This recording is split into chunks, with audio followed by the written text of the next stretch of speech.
Bonjour les gars, comment vous allez les gars? Actuellement là c'est chaud, hein, c'est chaud dans le monde entier. Je vais vous laisser regarder, abonnez-vous, partagez, ciao. Ce qui se passe entre l'Iran, l'Israël et les États-Unis ne les concerne pas trop, ou que c'est une guerre qui ne va pas trop atteindre l'Afrique. Mais ça, c'est parce qu'ils ne savent pas que sur les 54 États d'Afrique, au moins 40 ont bâti une alliance avec l'État d'Israël, qu'il s'agisse d'une alliance diplomatique ou les accords d'Abraham. Vous savez, parlant d'accords d'Abraham, vous savez ce que c'est? Je vous invite à faire une petite recherche dessus. C'est un accord de guerre bâti entre les pays qui épousent l'idéologie sioniste, c'est-à-dire l'idéologie d'Israël. Et devinez quoi? Parmi les pays qui ont bâti cet accord d'Abraham, il y a des pays africains, comme le Maroc, comme le Soudan, par exemple. Donc ce qui a commencé avec l'Iran, bien vrai qu'on aura les répercussions sur le marché commercial, surtout sur le marché du carburant. Mais il peut y avoir plus que ça. Oui, parce que nombreux de nos États en Afrique ont des alliances avec l'État d'Israël. Et quand tu as une alliance avec l'État d'Israël, eh bien, on peut avoir besoin de toi à tout moment. Et tu dois pouvoir répondre. Parce que sinon, les représailles vont tomber. N'oubliez pas que l'État d'Israël est le vrai patron des grandes banques centrales un peu partout dans le monde. Et que si ton pays africain pauvre là ne s'aligne pas, tu vois, il n'aura plus des prêts pour tel projet ou tel projet. Vu qu'en Afrique, surtout dans les pays d'Afrique francophone, il faut toujours faire des prêts, attendre des prêts des banques pour réaliser le moins petit projet. Tu vois un peu, les pays très endettés, tu vois un peu que s'ils ne s'alignent pas, eh bien, ils vont avoir d'autres soucis. Tu vois un peu. Tu vois un peu comment nous, les peuples africains, nous sommes déjà dans la guerre sans même le savoir.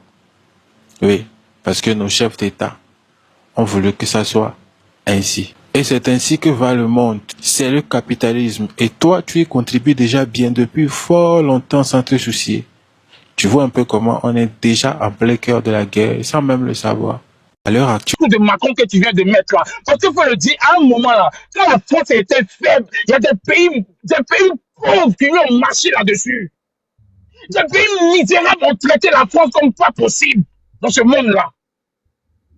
Il y a des pays qui ne pouvaient même pas s'arrêter devant les cheveux ou bien devant quoi que ce soit des dirigeants français. Mais ils ont manqué de respect et ils continuent de manquer de respect à la France. Et aujourd'hui, Macron, il a pris conscience. Je salue même déjà sa réaction quand il y a eu le coup d'État au Bénin. Parce que c'est de là que les Français ont compris. Et c'est de là que Macron même a compris que s'il ne s'assumait pas, il y a tout le monde allait marcher sur son pays. Donc, ce discours de Macron là m'a vraiment hérissé les poils. Ça m'a redressé. Ça m'a rendu fier. Moi, j'ai vécu un peu en France. Moi, je connais un peu. Je connais un peu comment ça fonctionne. Je connais un peu le système français. Je sais qu'il y a certains étrangers là, quand ils sont trop bien, quand ils sont trop à l'aise en France, ils ont la possibilité de critiquer ce merveilleux pays-là, étant même sur le territoire. Donc je vous comprends. Vous n'aimez pas la France, mais vous bénéficiez de tout de lui, de tout d'elle, pardon. Voilà, vous critiquez la France, mais vous êtes en sécurité chez elle. Et aujourd'hui, le président Macron, il prend son courage à deux mains pour défendre un peuple opprimé. Vous êtes à l'aise en France, vous allez critiquer cette réaction-là. Mais John, prépare-toi parce que tu vas aller au front. Toi, tu es français, donc bientôt, tu seras sur le terrain. Il faut parler de ça. Est-ce que tu as fait ton service militaire? Est-ce que tu sais utiliser un FAMAS? Est-ce que tu sais utiliser toutes ces armes-là, hypersoniques, les armes à longue portée, à courte portée, toutes les armes, est-ce que tu sais non, utiliser? Je ne sais pas utiliser armes hypersoniques. Mais si voilà. Tu me donnes les pharmaces, si tu me parles des pharmaces là, hein, ça c'est pas un problème. Mais ça c'est pas pour moi. Vous avez compris? Voilà. En tout cas, il faut t'apprêter. Voilà, parce que tu seras bientôt sur le terrain. Le porte-avions Charles de Gaulle est déjà là, une base militaire flottante. La base militaire flottante est déjà dans la Méditerranée orientale, je crois. Donc, ça va chauffer. La France s'assume enfin.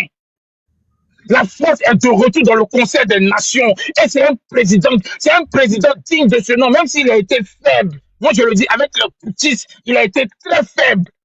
Moi, j'ai toujours été pour l'intervention au Niger. Jusqu'on a eu un président lâche au Nigeria qui ne s'est pas assumé. Tu comprends, John? Donc, moi, je vais te dire, bientôt, la France va rentrer en jeu. Mais Ouattara même qui est un putschiste là, qui l'a enlevé? Ouattara n'a jamais été putschiste. Ouattara qui est un putschiste là, qui l'a enlevé? Ouattara n'a jamais été putschiste. Moi, je suis allé voter, j'ai toujours voté et j'ai voté pour lui. Voilà, je suis même fier d'avoir, même si tu veux, je vais te montrer la vidéo où j'étais même devant mon urne et en train de cocher, mais j'ai fait une vidéo pour tellement j'étais fier d'avoir accompli mon devoir de citoyen. On a voté. Même au référendum, on a voté pour qu'il soit candidat. On a tous voté. Arrêtez un peu de comparer ce qui n'est pas comparable. Il n'a jamais pris les armes pour venir au pouvoir. Donc, vous savez, le président Macron, je pense que c'est son discours. Le frère, il a pris les armes pour imposer sa candidature aux Ivoiriens. Il n'a jamais pris les armes. Il a pris les armes pour imposer sa candidature aux Ivoiriens. C'est un fait, c'est factuel. C'est notre histoire. Il a pris les armes pour imposer sa candidature aux Ivoiriens. Il a pris les armes pour imposer. Il a pris, de la même manière, tu n'as jamais vu Soro en calache là. De la même manière, tu n'as jamais vu Soro en calache là. J'ai dit, de la même manière, tu n'as jamais vu Soro en calache là. C'est comme ça aussi là. On n'a jamais vu Ouattara en calache. Mais il a pris les armes pour imposer. Il a pris les armes pour s'imposer en Côte d'Ivoire. Il a pris les. Oui, Ouattara a déjà les Ivoiriens. Ouattara le Burkinabé a déjà les Ivoiriens. Ouattara le Burkinabé aussi là. Il a déjà les Ivoiriens. Ouattara le Burkinabé là aussi là. Il a déjà les Ivoiriens. Ouattara le Burkinabé là, il a déjà les Ivoiriens. Ouattara le Burkinabé là, il a déjà les Ivoiriens pour s'imposer en Côte d'Ivoire. Burkinabé là même on kiffe. Oui, même si vous aimez, mais malgré ça, il est Burkinabé quand même. Mais il a déjà les Ivoiriens pour s'imposer en Côte d'Ivoire. Il a déjà les Ivoiriens pour s'imposer en Côte d'Ivoire. Voilà, il a déjà les Ivoiriens pour s'imposer en Côte d'Ivoire. Ouattara le Burkinabé là, le terreau là, il a déjà les Ivoiriens pour s'imposer en Côte d'Ivoire. On aime ça. Voilà. Aujourd'hui, c'est Ouattara qui dirige de gré ou de force. Et il n'y a personne. Et moi, je suis fier même de la position de mon président par rapport à ce conflit.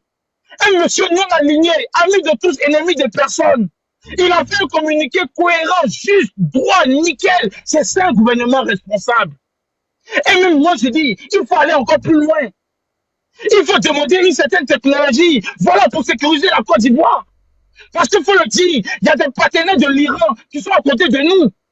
Il y a des gens, le ministre des Affaires de la Défense et de la Guerre, il était même le jour de l'attaque, il était en Iran. Oui. Qu'est-ce qu'il allait faire en Iran le jour de cette attaque-là? Est-ce que ce n'était pas des plans pour avec le Hezbollah pour déstabiliser la Côte d'Ivoire?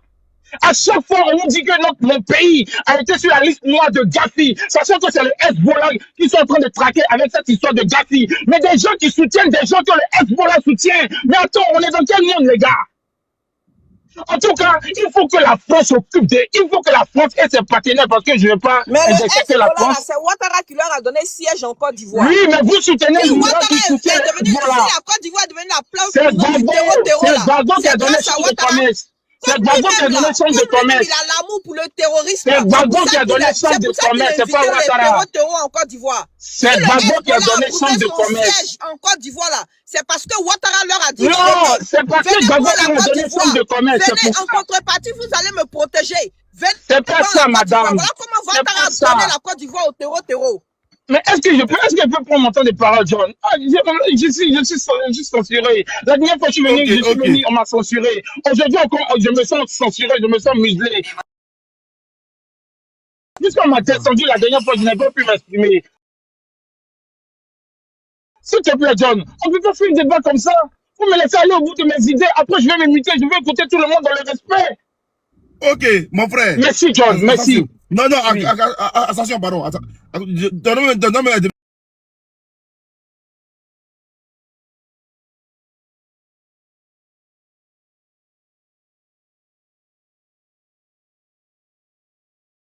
Il y a une chose qui est claire. Est-ce que...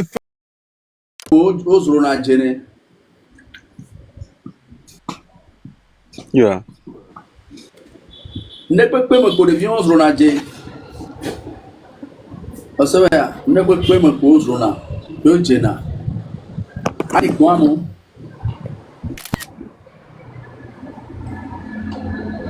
Comme le bien, elle a qu'ils sont là, mais elle sous soudié. Ojo Ghana me quoi so Ghana me quoi nyamu voix. Ojo forcé na obo no va jo Ghana me ma. Sibe no va si caméra na jo. Ya we do abonné wa me ko. Sibe Avec ça, on a si caméra là, jogué.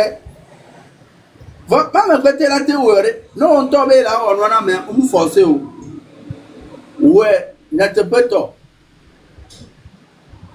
Mais le toji.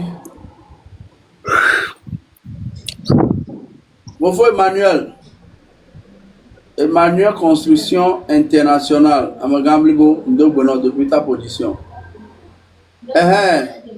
Tata, donc, Mimi le toji.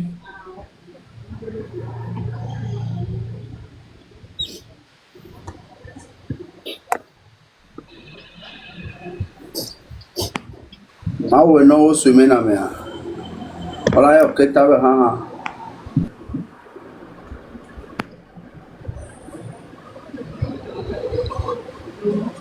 Ah ouais, non, Ouais, mais business, c'est un lot de problème, ouais. Business, c'est un lot de problème. Au soir, à Mouagbe. Solo business, Ah oui, ouais. À Mouagbe, quoi, le sang, solo business. Voilà, c'est l'heure.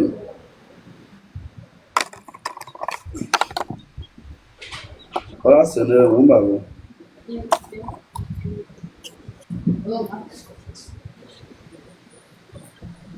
Donc, on va pour nous bien réparer. On va le restaurant là. Ah On va jouer fake life là. Absolument, on va le vivre mieux, quoi. Fake de. Hein? Et puis,